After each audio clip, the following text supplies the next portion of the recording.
نحمده ونستعينه ونستغفره ونؤمن به ونتوكل عليه ونعوذ بالله من شرور أنفسنا ومن سيئات أعمالنا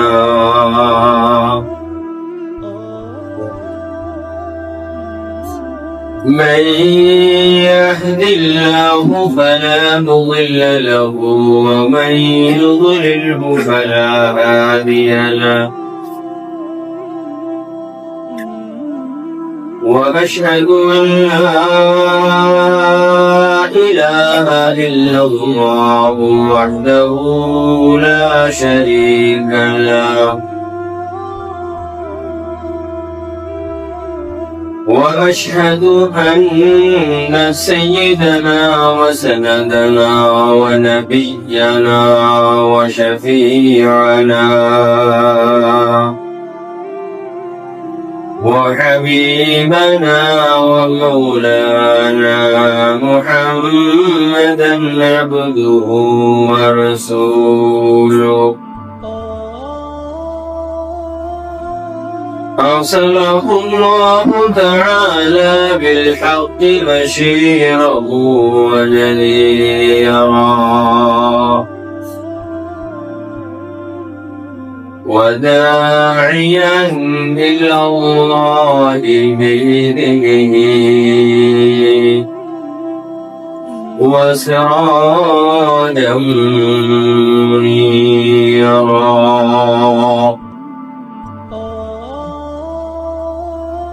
أما بعد فأعوذ بالله من الشيطان الرجيم بسم الله الرحمن الرحيم يا أيها الذين آمنوا ادخلوا في السلم كافة وعن سفيان بن أسيد الحضرمي رضي الله تعالى عنه أنه قال سمعت رسول الله صلى الله عليه وسلم يقول كبرت خيانة أن تحدث أخاك حديثا هو لك به مصدق وأنت له به كاذب رواه أبو داود في سننه صدق الله مولانا العظيم وصدق رسوله النبي الكريم ونحن على ذلك من الشاهدين والشاكرين والحمد لله رب العالمين. شكل ذو إبراهيم اللهم صل على محمد وعلى آل محمد كما صليت على إبراهيم وعلى آل إبراهيم إنك حميد مجيد.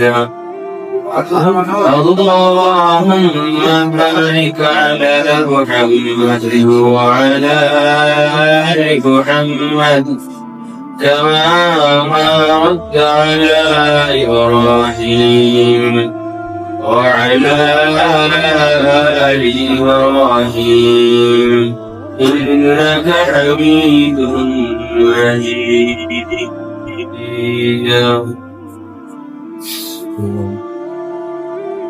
আলহামদুলিল্লাহ আল্লাহ পাকের দরবারে লাখো কোটি শুকরিয়া যিনি মহান আল্লাহ রাব্বুল আলামিন আমাদেরকে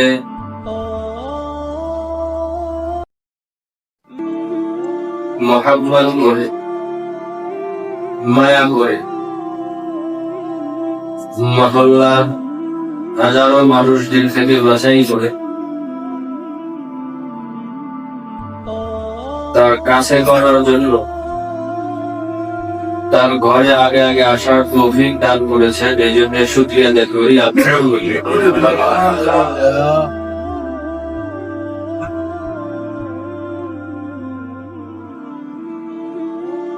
বেশ কিছুদিন থেকেই আমাদের আলোচনা চলতেছিল আমাদের পারস্পরিক মিল মহব্বত কিভাবে হয়, কি কারণে পরস্পরের দ্বন্দ্ব অমিল আমাদের সমাজে, আমাদের পরিবারে, আমাদের সংসারে, এসব বিষয় নিয়ে আমরা আলোচনা করতেছিলাম, যাতে করে এই বিষয়গুলো থেকে আমরা বেঁচে থাকতে পারি এবং আমাদের পরস্পরের মহব্বত বৃদ্ধি পায় এবং সমাজে সংসারে আমরা সুখে শান্তিতে বসবাস করতে। ওই ধারাবাহিকতায় আজকেও আলোচনা চলবে এবং আজকেই শেষ। এরপরে আমরা অন্য বিষয়ে আলোচনা।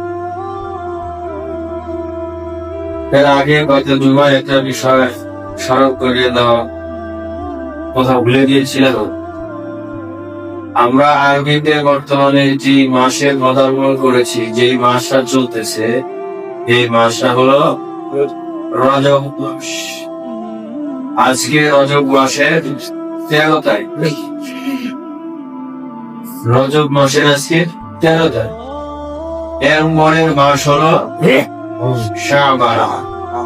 এর পরের মাসই হলো রমজান। রমজান সমাগত আমাদের সামনে আসতেছে। মুমিনের নেকি অর্জনের বসন্ত মৌসুম। এই জন্য রাসূল কারীম সাল্লাল্লাহু আলাইহি ওয়াসাল্লাম একজন মুমিনের বিরাট পুঁজি অর্জনের মাস রমজান মাস। এই রমজান মাস পাওয়ার জন্য রাসূল সাল্লাল্লাহু আলাইহি ওয়াসাল্লাম 2 মাস আগ থেকে রমজানের প্রস্তুতি 2 মাস আগে থেকে শুরু করে রজবের চাঁদ যখন দেখা যায়, এরপর থেকেই নবী করিম সাল্লাল্লাহু আলাইহি ওয়াসাল্লাম যে দোয়াটা পড়তেন, আল্লাহুম্মা বারিক লানা ফি রজব ওয়া শাবান ওয়া বাল্লিগনা রমাদান। পড়ে নমস্কার। আল্লাহুম্মা বারিক লানা ফি রজব ওয়া শাবান ওয়া বাল্লিগনা রমাদান। আল্লাহুম্মা বারিক লানা ফি রজব ওয়া শাবান ওয়া বাল্লিগনা রমাদান। তাহলে এর অর্থ কি? এর অর্থ হলো আল্লাহুম্মা। আল্লাহুম্মা অর্থ কি? হে আল্লাহ, বারিক লানা আমাদের জন্য বরকত দান করে, ফি রজব রজব মাসে, ওয়া শাবান এবং শাবান মাসে, ওয়া বাল্লিগনা রমাদান এবং আমাদেরকে রমজানে পৌঁছান, রমজান পর্যন্ত হায়াত দান। এই হলো দোয়া। এটা আমরা বেশি বেশি করে পড়ব ইনশাআল্লাহ। আল্লাহুম্মা বারিক লানা ফি রজব ওয়া শাবান ওয়া বাল্লিগনা রমাদান। বাসায় গিয়েও শোনাবো। রজব মাস শুরু হয়ে গেছে, রমজানের প্রস্তুতি আর রমজানের তৈরি আরম্ভ হয়ে গেছে। এই জন্য আমরা বেশি বেশি করে এই দোয়াটা বাসায় পড়তে পারবো। আমরা নিজেরাও পড়বো, আমাদের ছেলে সন্তান আত্মীয় স্বজন যারা আছে তাদেরকেও বেশি বেশি করে এটা পড়তে বলবো। আল্লাহ পাক সবাইকে তৌফিক দান। আমি আপনাদের সামনে আবু দাউদ শরীফের একটা হাদিস, হযরত সুফিয়ান ইবনে আসিদ আল-খাজরামি সাহাবী রাসূল, ওনার থেকে রিওয়ায়াত বর্ণিত একটা হাদিস আপনাদের সামনে পড়েছি, তেলাওয়াত করেছি। যেই হাদিসের মধ্যে রাসূলুল্লাহ সাল্লাল্লাহু আলাইহি ওয়াসাল্লাম আমাদের পরিবারের, সমাজে, আমাদের পারস্পরিক যে দূরত্ব, দ্বন্দ্ব, কলহ, এইগুলা কেন সৃষ্টি হয় তার একটা কারণে ডেকে ইঙ্গিত করছে। ওই কারণটা আজকে বল, যে কারণটার কথা আল্লাহ নবী হাদিসের মধ্যে বলছেন, কাফরাত খিয়ানাতান আন তুহাদ্দিসা আসাফা হাদিসান ওয়া লাকা বিহি মুসাদ্দিকুন ওয়া আনতা লাহু বিহি কাযিবুন। কাফরাত খিয়ানাতা, অনেক বড় খিয়ানতের কথা, অনেক বড় খিয়ানতের কথা। কি জিনিসটা, সেটা কি? খিয়ানতের কথাটা কি? ভালো করে শুনবে। যে তুমি আরেকজনকে আসাকা বলছে, তোমার ভাই, মুসলমান ভাই যেই হোক না কেন, আমার ছেলে সন্তান সবাই, তোমার ভাইয়ের সামনে বা তোমার ভাইকে এমন কথা বলবা যেই কথার ব্যাপারে সে তোমাকে সত্যবাদী মনে করে, সে তোমাকে আস্থার পাত্র, আস্থাশীল মনে করে এবং তোমাকে বিশ্বাসী মনে করে যে না তুমি সত্যই বলতেছো। এরকম একটা লোকের সাথে বা এরকম একটা লোককে তুমি এমন কথা বলতেছো যে কথাটা হাকিকাত, বাস্তবে মিথ্যা, এটা বহুত বড় খেয়ানত। আমার কথাটা বুঝে আসছে? আপনাকে পরিবারের সবাই বিশ্বাস করে, আপনার বংশের যারা আছে, আপনার দাদার বংশের যারা আছে, তারা আপনাকে বিশ্বাস করে, তারা আপনাকে আস্থার পাত্র মনে করে, আপনাকে বিশ্বাসী মনে করে, আপনার উপর আস্থাশীল হয়ে আস্থা রেখে আপনার কাছে একটা বিষয় জিজ্ঞাসা করছে, আপনি ওই বিষয়ে একটা কথা বলতেছেন, ওই লোকটা তো আপনাকে মনে করতেছে আপনি সত্য বলতেছেন আর আপনি তাকে মিথ্যা বলছেন। এটা বহু বড় খেয়ানত। এক তো হলো মিথ্যা, এটা বহুত বড় গুনাহ, মিন আকবারিল কাবায়ের, অনেক বড় কবিরা গুনার মধ্যে থেকে এটা একটা হলো কি? মিথ্যা।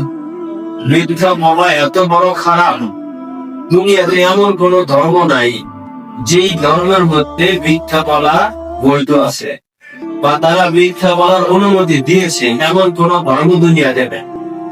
দুনিয়াতে এমন ধর্ম আছে যারা এক আল্লাহকে বিশ্বাস করে, আছে না? আছে। 3 খোদা মানে বা 33 কোটি দেবতা মানে, এক খোদাকে তারা মানে না, এমন ধর্মের অস্তিত্ব দুনিয়াতে আছে। দুনিয়াতে এমন মাযহাব বা এমন মতবাদ অবলম্বন করেনেওয়ালা, ধর্ম অবলম্বন করেনেওয়ালা আছে যারা রাসূল সাল্লাল্লাহু আলাইহি সাল্লামকে নবী মানে না, কিংবা রাসূল সাল্লাল্লাহু আলাইহি সাল্লামকে নবী না মানলেও শেষ নবী মানে না। এটা ঈমানের অংশ। নবীও মানতে হবে, শেষ নবীও মানতে হবে। নবী মানে শেষ নবী মানে না, তাহলে সে কি? কাফের। এটা মনে রাখবেন, এটা সবার জানা থাকা দরকার। আজকাল কাদিয়ানীরা বহু তৎপরতা চালাইতেছে, তারা এই বিশ্বাসে বিশ্বাস বলে, হ্যাঁ আমরা মানি মুহাম্মদ সাল্লাল্লাহু আলাইহি ওয়াসাল্লাম নবী, কিন্তু শেষ নবী মানে না। শেষ নবী মানে কারে? ওই যে ভারতের গুরুদাসপুরে মির্জা গোলাম আহমদ কাদিয়ানী, নাউজুবিল্লাহি মিন যালিক। এরা কি মুহাম্মাদের উম্মত? এরা কার উম্মত? মির্জা গোলাম আহমদ কাদিয়ানীর উম্মত। এই জন্য এটা নিয়ে অনেক 30-35 বছর যাবত আমাদের উলামায়ে কেরাম বিভিন্ন যে এই সরকার, আগের সরকার, সব সরকারের কাছে দাবি জানায় আসতেছে যে আমাদের দাবি হলো, যদি আপনার রাসূলের মহব্বতে হন, আল্লাহর নবীর সুপারিশ আপনারাও চান, তাহলে আপনারা আমাকে আইন পেশ করেন যে রাসূল সাল্লাল্লাহু আলাইহি ওয়াসাল্লাম শেষ নবী, এরপরে আর কাউকে নবী মানা যাবে না। যে নবী মানবে সে মুসলমান হতে পারে না। এই কথা বলে না উলামায়ে কেরাম কখনো, যে যারা আল্লাহর নবীকে শেষ নবী মানবে না, বাংলাদেশে থাকতে পারবে না। বলে না, তারা থাকবে, তাদের পরিচয় তারা থাকবে, আমাদের পরিচয় চুরি করে কেন থাকবে? বুঝে নাই? আপনার সম্পদ, আপনার মাকে চুরি হইতে দেবেন? চুরি হইতে দেবেন না। তো আমাদের সম্পদ ইসলাম, মুসলমানিত্ব, এটা আমরা, ইসলাম আমাদের ধর্ম, এটাকে চুরি করে ওরা কেন ব্যবহার করবে? এই যে আমরা বলে না, চোর হয়ে থাকুক, চোরকে আমরা জায়গা দিতে চাই না, ভালো হয়ে থাকুক, এইটা আমরা চাই। আমাদের ইসলামকে চুরি করে নিয়ে তোমরা ব্যবহার করবা, অথচ তোমরা কাফের, এইটা উলামায়ে কেরাম চায় না। উলামায়ে কেরাম চায় না, আপনারা চান নাকি? আপনারা চান? এটা বলতে হবে, না বললে হবে হবে না। যদি আল্লাহ রাসূলের মহব্বত বিন্দু মাত্র থাকে, এরা কেউ বরদাস্ত করতে পারে না। সব জায়গায় বলা বলি করেন, সব জায়গায় বলেন যে কাদিয়ানীরা কাফের, এদের আমরা বিরোধিতা করতে এদেরকে আমরা মেরে কেটে ফেলে দিব, এটা চাই না আমরা। বরং আমরা চাই কি, চাই না আমাদের দেশে বাস করুক। কত মুসলমান ছাড়া মানুষ বাস করতেছে না, বরং তাদেরকে 100% দেওয়ার পর তাদের অভাব, এটা আমরা চাই। কিন্তু আমাদের কথাগুলো চোর হিসাবে থেকে, আমাদের ইসলামকে চুরি করে কেন ব্যবহার করতে চাও? এই হিসেবে তোমরা থাকো না। কাদিয়ানী মতবাদের একটা আলাদা মতবাদ, হিন্দু থাকতেছে, খ্রিস্টান থাকতেছে, বৌদ্ধ থাকতেছে, ওরকম তোমরা থাক, এই আমরা চাই, এটা আমরা চাই বলে হিন্দু আমাদের মধ্যে আছে, মুসলমান আমাদের মধ্যে আছে, কাদিয়ানী ধর্মাবলম্বী তারাও থাকবে, এরকম সংসারে আমরা এই চাই। কি বলে? এইটাই দাবি ওলামায়ে কেরামের, এইটাই দাবি। আমরা চাই না যে না তোমরা এসে থাকবাই না, আমরা চাই ভালোভাবে থাকো, চোর হয়ে থাকো না। আমাদের ইসলাম নামটাকে কেন চুরি করে তোমরা ব্যবহার করবা? তোমরা আমাদের নবীকে শেষ নবী মানো না। কোরআন হাদিসের অব্যক্ত দলিল দ্বারা প্রমাণিত যে আল্লাহর নবী শেষ নবী, আল্লাহর নবী শেষ নবী। একে যে শেষ নবী মানবে না তারা কি কাফের? কোরআনের মধ্যে আসছে, হাদিসের মধ্যে আসছে। কাফের হয়ে কেন তোমরা মুসলমান নিজেদের জন্য ব্যবহার করতে চাও? এইটা আমরা পছন্দ করি না বা এইটা আমরা চাই না। এই জন্য এইটা আমাদের দাবি যে তারা থাকুক, তাদের পরিচয় তারা থাকুক, আমাদের পরিচয় কেন চুরি করে তারা ব্যবহার করবে অবৈধভাবে? এইটা হলো আমাদের কথা। তো যাই হোক, কৃষি থেকে কথা কোন দিকে চলে গেল? রাসূল সাল্লাল্লাহু আলাইহি সাল্লামকে কি মানতে হবে? শেষ নবী মানতে হবে। ও মিথ্যা বলছিলাম যে মিথ্যা বলা এত বড় মহা পাপ যে এমন ধর্ম আছে রাসূলকে নবী মানে না, আল্লাহকে এক মানে না, আছে না? কিন্তু এমন ধর্ম পাওয়া যাবে না যারা মিথ্যা বলাকে বৈধ বলে। এই জন্য মিন আকবারি কাবাইর, মিন আকবারি কাবাইর। আমরা এটাকে কিছুই মনে করি না। সাধারণ বিষয়ে, সাধারণ ব্যাপারে আমরা কি বলি? মিথ্যার আশ্রয় দিই, মিথ্যা কথা বলেন, মুখ বের হয়ে যায় মিথ্যা কথা। এই সামান্য তো মূল্য বিষয়। একজন সবজিওয়ালা 1 কেজি সবজি বিক্রি করলে তার 2 টাকা লাভ হবে। এই 2 টাকার জন্য কি বলে ফেলে? ভাই বিশ্বাস করেন, অনেক সময় কসম দিয়ে করতেছি, বিশ্বাস করেন এটা আমার 40 টাকা কেনাই আছে। কয় টাকা কেনা আছে? 40 টাকা কেনা। সবজির হাকিকত যারা জানে, 40 টাকা কিনা যদি সে 45 টাকা বেচে, ও কি ভাবতেই বলে থাকিল? আরে কাঁচা মালে ডবল লাভ করতে হয়, নাহলে যদি কি হয়ে যায়, আরে পয়সা যায়, লস হয়ে যায়, কত কিছু হয়ে যায় না? তাহলে এই দেখে 2 টাকা লাভ করার জন্য বিখ্যাত। আমরা এরকম আরো বহু সামান্য বিষয়ে আমরা কি করতেছি? এখন তো আমি মিথ্যা বলা সহজ হয়ে গেছে। মাঝে মধ্যে এত খারাপ লাগে, আরে বাসের মধ্যে যাই, পাশের সিটে বসা, মোবাইল করছে, আপনি কই বলতেছে, আমি বলতেছি শোনিয়া তারা মাঝে আছে কি করে বলে, আমি ভাই বলতেছি এই যে চলে বলতেছি কোথায় শোনিয়া খালা আমাকে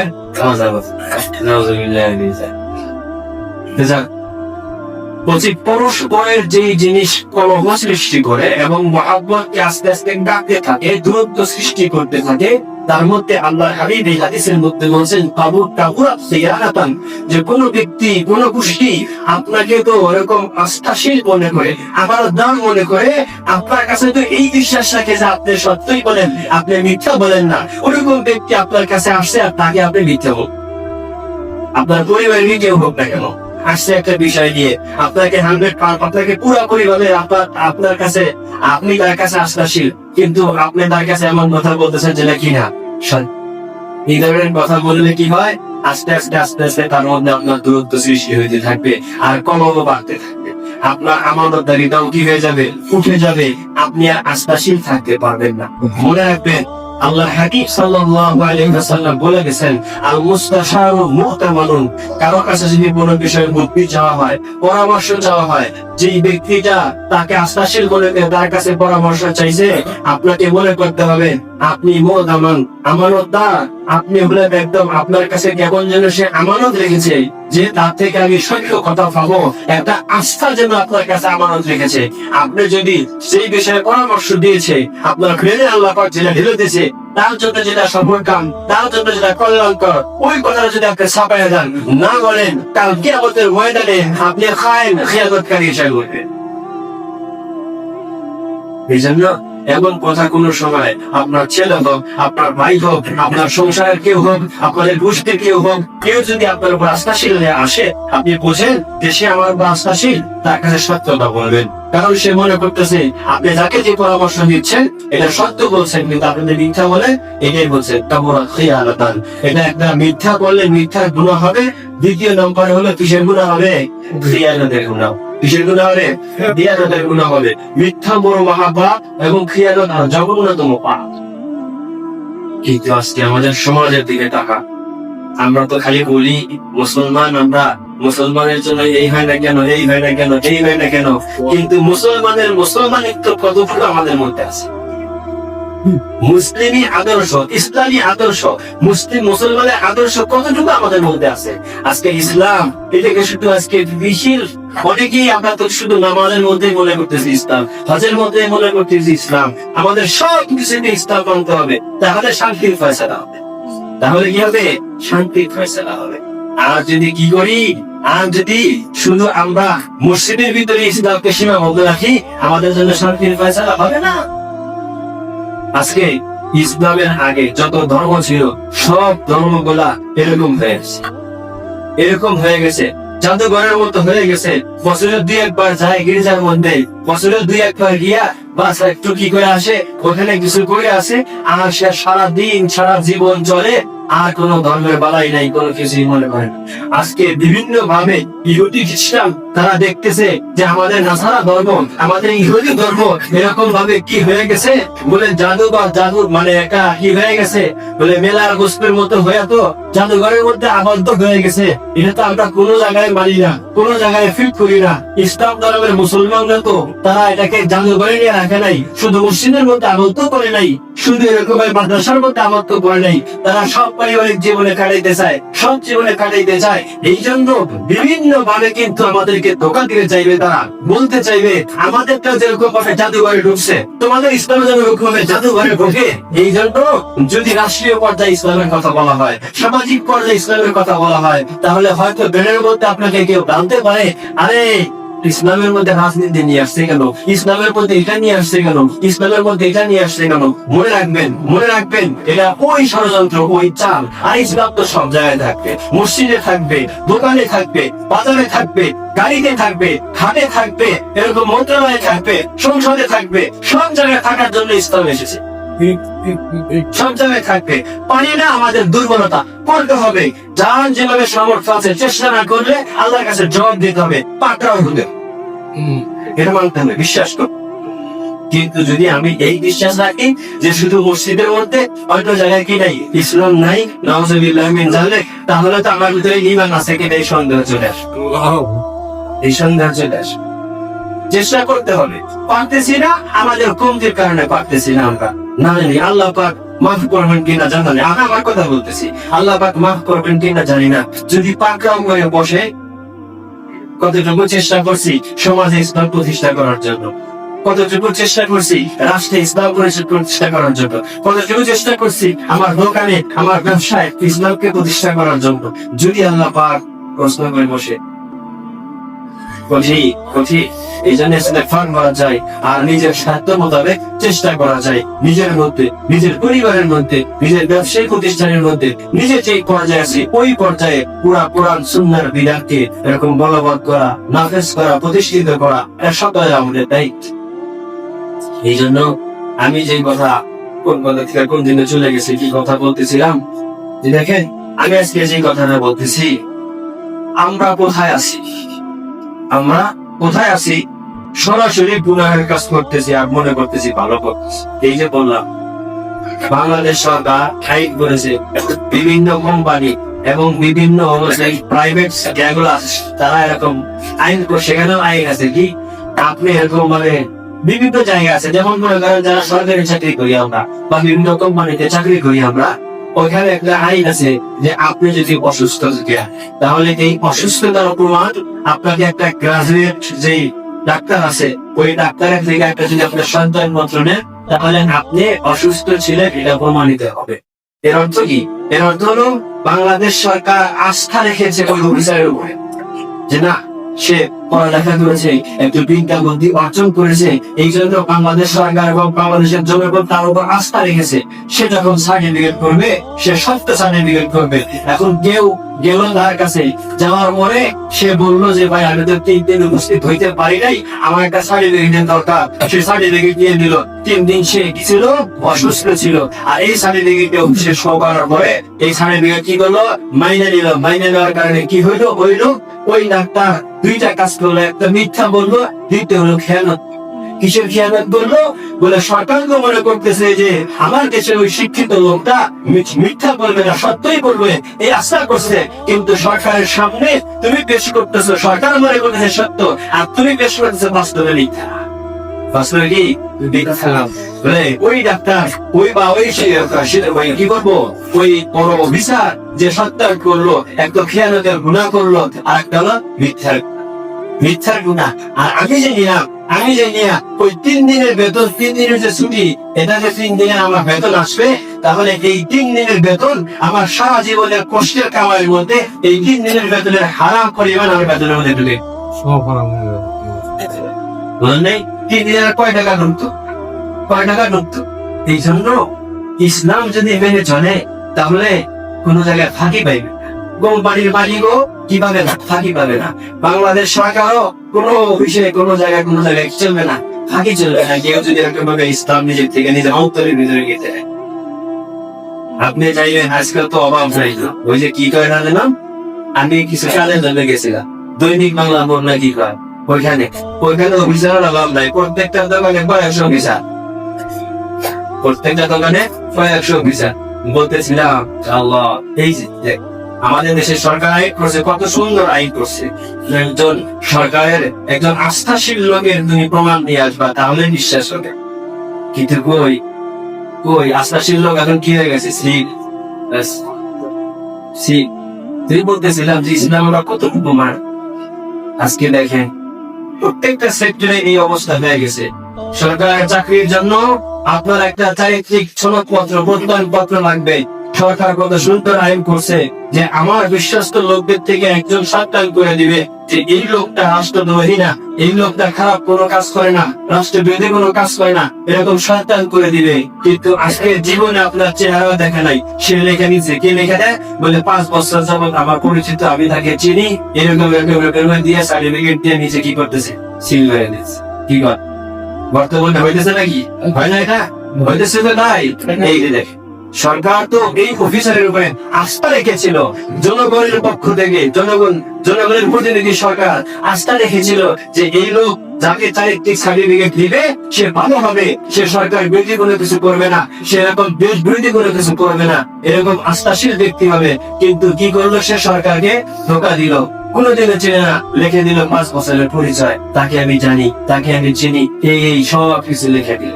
এই এটা বড়ই খেয়ানত। সরকার তোমাকে আস্থাশীল মনে করেছে, আর সরকারের কাছে তুমি এমন একটা রিপোর্ট পেশ করলা যে রিপোর্টটাকে সরকার তো সত্য মনে করতেছে, বাস্তবে রিপোর্টটা কি? মিথ্যা। ভাই, এই জন্য আমি বলতেছিলাম যে আমরা তো মুসলমান, কিন্তু আমরা মুসলমান দিন মানলে এই হবে সেই হবে, কোরআনে এই ফায়দা, দুনিয়াতে শান্তি, আখিরাতে শান্তি হবে, জান্নাত, দুনিয়াতে জান্নাত হবে। কিন্তু এটা দেখতে হবে কতটুকু মানতে পারতেছি, এটা দেখতে হবে। আজকে কি চলতেছে আমাদের সমাজে, কি বলেন, এগুলো হইতেছে না? হইতেছে। এই জন্য আমার পরিবারে বা আমাকে যারা মানে, এরকম যেন কখনো না হয় যে আমার কাছে কোনো পরামর্শ চাইতে আসছে আর আমি তাকে এমন কিছু বলতেছি যেটা মিথ্যা, সে সত্য মনে করতেছে, তাহলে কিন্তু এই দোষে দোষী হবো আমি। আর আমার মধ্যে আর তার মধ্যে কি হবে? তোর সৃষ্টি হবে, দূরত্বের সৃষ্টি হবে, বিবাদ সৃষ্টি হবে, মহাব্বত কেটে যাবে, আস্তে আস্তে শত্রুতায় পরিণত হয়ে যাবে। যখন আস্তে আস্তে জানা হয়ে যাবে, জানতে থাকে। এই জন্য আল্লাহ নবী বলে দিয়ে গেছেন, আল মুস্তাশারু মুক্তাকুর, যে কথাটা জিজ্ঞাসা করবে তার জন্য কল্যাণকর যেটা, সেটাই বলতে হবে। যাই হোক, এটা আপনার বিরুদ্ধে যায়, আপনার আপনজনের বিরুদ্ধে যায়, কিন্তু আপনাকে সেটাই বলতে হবে, যেহেতু আপনার কাছে আস্থা রেখে এসেছে। তা আমি যে কথা বলতেছিলাম, আজকে আমার এই বিষয়ে আলোচনা শেষ। যে আমাদের পরিবার চলতে গেলে, আমাদের সমাজ চলতে গেলে পরস্পরের যে বিষয়গুলো থেকে বেঁচে থাকতে হবে, যে আমরা কেউ যেন মিথ্যার আশ্রয় করতাম।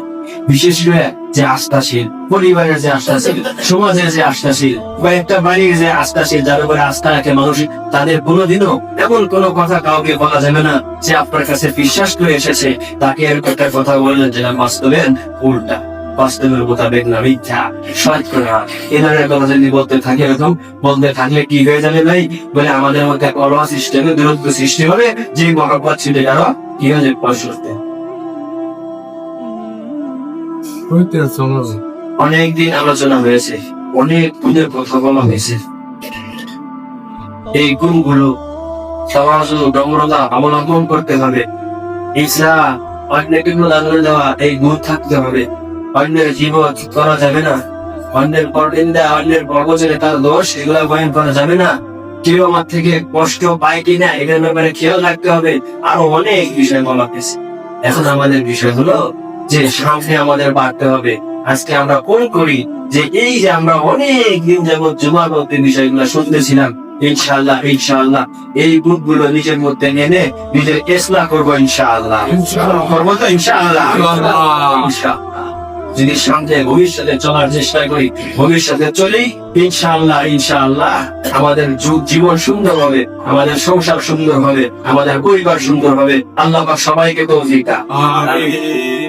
অনেক ভাইয়ের হৃদয়ে হয়তো এটা জাগ্রত হয়েছে যে ভবিষ্যতে আমার সংসারে, আমার ফ্যামিলিতে এবং আমার সমাজের মধ্যে এই গুণগুলোকে আমি চালু করার চেষ্টা করব, কিন্তু অতীতে আমার যেগুলো হয়ে গেছে সেগুলো আমি কি আছে না, কি বলে আছে না, আসে না, জোর ঠিক তো অনেক হয়ে গেছে। কারো অনেকের হক নষ্ট করেছি, কত মানুষের হক নষ্ট হয়েছে, কত মানুষকে কষ্ট দিয়েছি, মুখের দ্বারা কষ্ট দিয়েছি, হাতের দ্বারা কষ্ট দিয়েছি, ব্রেনের দ্বারা কষ্ট দিয়েছি, কলমের দ্বারা লিখে কষ্ট দিয়েছি, কত ভাবে কষ্ট দিয়েছি। এরকম বাসে চলেছি, বাসে কত জনকে কষ্ট দিয়েছি, চাকরি করেছি, কত জায়গায় পোস্টিং হয়েছে, কত জায়গায় কত জনকে কষ্ট দিয়েছি। এগুলা কেন দেখি আছে না, বলে ভবিষ্যৎ আমি ঠিক করে দিলাম, সুন্দর করবো, কিন্তু আমার প্রতি যে কালাগুলো এখন হয়েছে এটাকে মুছবো কেমনে, এটা সুন্দর করবো কেমনে। আল্লাহ পাক আমাদেরকে এমন এক জীবন বিধান দান করেছেন, আল্লাহ পাক আমাদেরকে এমন এক আদর্শ শিক্ষক দান করেছেন, যে আদর্শ শিক্ষক আমাদের এমন কোন বিষয় ছেড়ে যান নাই যে জিনিসটাকে বয়ান করে যান নাই। প্রত্যেকটা মুমিন আমরা উৎসর্গিত কুরবান করে সেই রাসূলুল্লাহ সাল্লাল্লাহু আলাইহি সাল্লামের সকলের ধারণা, যার আদর্শ এমন এক আদর্শ যে আদর্শের মধ্যে এমন কোন বিষয় ছুটে যায় নাই যার মধ্যে আদর্শ পাওয়া যায় না। এখানে আমি এই ব্যাপারে কি করবো, আল্লাহর নবী এটাও বলে দিয়ে গেছেন, শুধু বলে দিয়ে যান নাই, বরং আমলে করে দেখা দিয়ে গেছে। কি করবো বলে প্রতিতে যেগুলো হয়ে গেছে এগুলোর জন্য আমি মাফি চাবো, ক্ষমা চাবো, ক্ষমা চাবো আল্লাহর কাছে। পরে আগে যাকে কষ্ট দিয়েছি, যার হক নষ্ট করেছি তার কাছে, আগে হলো কার কাছে, তার কাছে। বলে আমি যদি তোমাকে একটা থাপ্পড় দিয়ে থাকি, তুমি আমাকে একটা থাপ্পড় দাও, থাপ্পড় দিয়ে আমার থেকে প্রতিশোধ, তবে আমি তোমার কাছে দরখাস্ত করতেছি মাফ করে দাও ভাই। মাফ করে গিয়ে আল্লাহ পাক কি করে, মহব্বত করে। আল্লাহর নবীর শিক্ষা এটা। এই জন্য ভাই আমি নিজে সবাইকে বলতেছি, অনেককে কষ্ট দিয়েছি, সবার কাছে আল্লাহর কাছে মাফ চাই, মাফ করে। আর যাকে যেটা দিয়ে কষ্ট দিয়েছি আমি তৈরি আছি, এই ঘোড়া মজলিসে আমাকে ওইটাও বলে আপনি বদলা নিতে পারেন। কাউকে যদি থাপ্পড় দিয়ে থাকি, আপনি আমার গালে থাপ্পড় মারতে পারেন, আমি এখন তৈরি আছি, নিয়ে আপনি বদলা নিতে। এটা ঘোষণা করা চাই, সবার জন্য এটা বলা চাই যে কাউকে আমি যেভাবে কষ্ট দিয়েছি, কথার মাধ্যমে কষ্ট দিয়ে থাকলেন, কাউকে আমি যদি আচরণের মাধ্যমে কষ্ট দিয়ে থাকি, আমি এখন তৈরি আছি ওই আচরণ করে, ওইটা করে আপনি আমার বদলা নিন। বাকি আবেদন আপনি আমাকে মাফ করে দেন, মাফি চাই সবার কাছে। আল্লাহ নবী সাল্লাল্লাহু আলাইহি ওয়াসাল্লাম একবার মদিনার মসজিদে আসলেন। মদিনার মসজিদে আসার পরে আল্লাহ নবী সাল্লাল্লাহু আলাইহি ওয়াসাল্লাম বলতেছেন যে আমি যদি আমার দ্বারা যদি কেউ কোনো কষ্ট পেয়ে থাকো, কারো যদি কোনো হক নষ্ট হয়ে থাকে, আমার দ্বারা কোনো কথায় কোন রকম শারীরিক ভাবে যদি কাউকে কোনো কষ্ট দিয়ে থাকি, আমি এখন তৈরি আছি, আসো আমার থেকে বদলা নিয়ে নাও। আমি যদি কাউকে একটা ধাক্কা দিয়ে থাকি, আসো আমাকে একটা ধাক্কা মেরে বদলা নিয়ে দাও। কে বলতেছেন ভাই? আল্লাহ নবী সাল্লাল্লাহু আলাইহি সাল্লাম মদিনার মসজিদে মেম্বারে বসে এই কথা বলতেছেন। যার ব্যাপারে আল্লাহ তাআলা কি বলছেন, লিয়াগফিরা লাকাল্লাহু মা তাকাদ্দামা মিন যামবিকা ওয়া মা তাআখার, বলে আল্লাহ পাক আগে করার সব গুনাহ মাফ করে দিয়েছেন। কোরআন হাদিস দ্বারা বোঝা যায় তার কোনো হুকুম, তার কোনো বিষয় মানুষের মধ্যে জুলুম হবে না, মানুষের উপরে জুলুম হবে না। তারপরেও সেই নবী করিম সাল্লাল্লাহু আলাইহি ওয়াসাল্লাম উম্মতকে শিখানোর জন্য, উম্মতকে শিক্ষা দেওয়ার জন্য মদিনার মসজিদে মানুষের সামনে বলতেছে, আসো তোমরা কাউকে যদি কোনো কষ্ট দিয়ে থাকি, কথা দিয়ে আমাকে ওই কথা বলে কষ্ট দিয়ে বদলা দিয়ে নাও। কাউকে যদি একটাকে ধাক্কা দিয়ে থাকি, থাপ্পড় দিয়ে থাকি, আসো আমাকে থাপ্পড় দিয়ে তুমি বদলা দিয়ে নাও। আল্লাহ নবী যে কি তার আগে পরে সব গুনাহ মাফ করে দেওয়া হয়েছে, উনি এই কথা দিচ্ছে। কি শিক্ষা পাইলাম আর আমরা কোথায়? এই জন্য এরকম সবাইকে ঘোষণা দেওয়া চাই, সবাইকে বলা চাই, তাহলে পিছনের জিন্দেগি ইনশাআল্লাহ সুন্দর, পিছনের জিন্দেগি ইনশাআল্লাহ কি হবে? সুন্দর হবে। মা ভাইয়া পরিষ্কার হয়ে আমি কবরে যাইতে পারবো ইনশাআল্লাহ। এক সাহাবী দাঁড়াইছেন, ইয়া রাসূলুল্লাহ, আমি আসি, আমি আপনার থেকে বদলা নিব। তুই কিসের বদলা দিবা? আল্লাহ রাসূল বলেন, কিসের বদলা নিবা? ইয়া রাসূলুল্লাহ, ইয়া হাবিবাল্লাহ, আপনি আমাকে একটা খবরের মধ্যে আঘাত করছিলেন, ওইটা আমি এখন বদলা নিতে চাই, আপনার থেকে আমি বদলা আপনার থেকে আমি কি নিব? বদলা নিব। শাসকদের জন্য শিক্ষা, যারা বড় নেতা তাদের জন্য শিক্ষা। কি বলছেন আপনার নবী তাকে? বলছেন, দেখো আমার তো স্মরণ আসতেছে না, যদি তোমার স্মরণ থাকে আসে আমার থেকে বদলা নিবে। ওই সাহাবী আসছে, আল্লাহ নবীর কাছে আসছে, আল্লাহ নবীর কাছে আসার পরে বলেন, আপনি যে সম্পর্কটা দিয়েছিলেন ওই সময় আমার কোমরের মধ্যে কাপড় ছিল না, অতএব আর এখন আপনার কোমরের মধ্যে কাপড় আছে, অতএব আমি চাইতেছি যে কাপড় ছাড়া আপনার কোমরের কাপড়টা ধরে, আমি কাপড় ছাড়া আমি সেখানে আঘাত করবো, যেহেতু আমাকে কাপড় ছাড়া আমি আঘাত করছি। তো জাহানের সরদার যে রাষ্ট্রপ্রধান, একজন সাধারণ জনগণ তাকে এই কথা বলতেছে। নবী করিম সাল্লাল্লাহু আলাইহি ওয়াসাল্লাম চাদরটা সরায় নিয়ে কোনটা বের করে দিয়েছে। নাও বদলা নাও, বদলা নাও।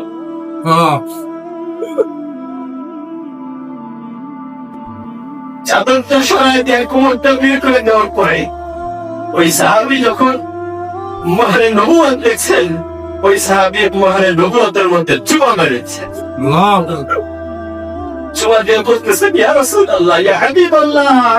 আসলে আমার ইচ্ছা ছিল না যে আমি আপনাকে থাপ্পড় দিব, আমার মনটা চাইতেছিল যে আমি আপনার মাহরে নবুয়তের মধ্যে একটা চুমা দিতে পারতাম, আমার দিলটা শান্ত হইতো, এর জন্য আমি কৌশল করেছি।